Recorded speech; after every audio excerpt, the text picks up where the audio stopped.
Hello అండి, నమస్తే. Welcome to అత్తమ్మ రుచులు. ఈరోజుటి వీడియోలో ఎంతో సింపుల్గా టేస్టీగా ఉండి అరటికాయ వేపుడు ఎలా తయారు చేసుకోవాలో చూపించబోతున్నాను.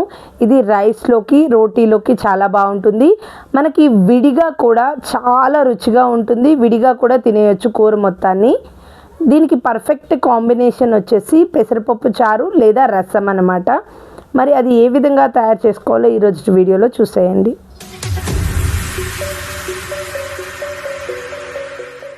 అరటికాయ వేపుడు తయారు చేసుకోవడానికి ముందుగా ఒక బాండీ తీసుకొని అందులోకి 2 టేబుల్ స్పూన్ల ఆయిల్ వేసుకోవాలి. ఆయిల్ హీట్ అవ్వగానే అందులోకి ఎండుమిరపకాయలు, ఆవాలు, జీలకర్ర, శనగపప్పు, మినప్పప్పు వేసుకొని వేయించుకోవాలి.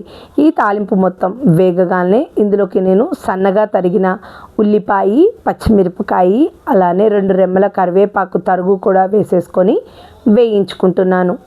ఈ ఉల్లిపాయ ముక్కలు వేగేలోపు నేను ముందుగానే 2 అరటికాయల్ని ఉప్పు, పసుపు కలిపిన నీళ్ళల్లోకి ఇలా ముక్కలుగా కట్ చేసుకొని వేసుకున్నానండి. ఇలా వేసుకోవడం వల్ల మనకి అరటికాయ ముక్క నల్లపడకుండా ఉంటుంది. కూరలో వేసినప్పుడు కూడా టేస్టీగా ఉంటాయన్నమాట. ఇప్పుడు నీళ్లు మొత్తం వడకట్టేసుకొని ఏమీ చుక్క నీరు కూడా లేకుండా పొడి పొడిగా ఉండే ఈ అరటికాయ ముక్కల్ని మగ్గుతున్న ఉల్లిపాయ, పచ్చిమిరపకాయ ముక్కల్లోకి వేసుకొని వేయించుకోవాలి. ఇలా వేయించుకోవడం వల్ల మనకి ముక్క నలగకుండా ఉంటుంది, అలానే చక్కగా వేగుతుందండి. ఇలా మూత పెట్టుకొని మధ్య మధ్యలో కలుపుకుంటూ మొత్తం మీద 5 నిమిషాల పాటు మనకి అరటికాయ ముక్కల్ని వేయించుకోవాలి. నేనైతే ఆయిల్ చాలా తక్కువ వాడతానండి, అందుకనే నేను జాగ్రత్తగా మధ్య మధ్యలో కలుపుకుంటూ వేయించుకుంటున్నాను. కొంచెం ఆయిల్ ఎక్కువ వాడే వాళ్ళకైతే సరిపోతుంది, అడుగు పట్టకుండా వచ్చేస్తుంది అనమాట.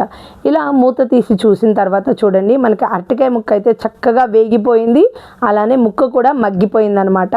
నేను ఒక్క ముక్కని గరిటెతో చిదిమి చూపిస్తున్నాను చూడండి, పర్ఫెక్ట్గా కుక్ అయిపోయింది. ఈ టైంలో నేను కొద్దిగా అంటే 1 ఇంచు అల్లం ముక్క, 4-5 వెల్లుల్లిపాయ రెబ్బలు, ఒక పావు చెక్క ఎండు కొబ్బరి తురుము వేసేసుకొని ఇలా మిక్సీ ఆడేసుకొని ఆ పేస్ట్ని కూడా వేసేసుకుంటున్నాను. నీళ్లు ఏమీ లేకోకుండా మనం ఇలా పొడి పొడిగా మసాలా చేసుకోవాలి. ఇది కూడా ఒకసారి బాగా కలిపేసుకొని మూత పెట్టుకొని ఒక 2-3 నిమిషాల పాటు వేగనిస్తే సరిపోతుంది, అల్లంలో పచ్చివాసన పోయేంత వరకు.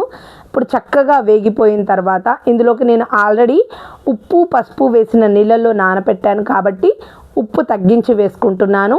అలానే రుచికి సరిపడా కారం వేసేసుకొని ఒక్కసారి బాగా కలిపేసుకోవాలి. ఇలా కలిపేసుకొని మూత పెట్టుకొని ఒక 2-3 నిమిషాల పాటు మగ్గనివ్వాలి. అంతే అండి.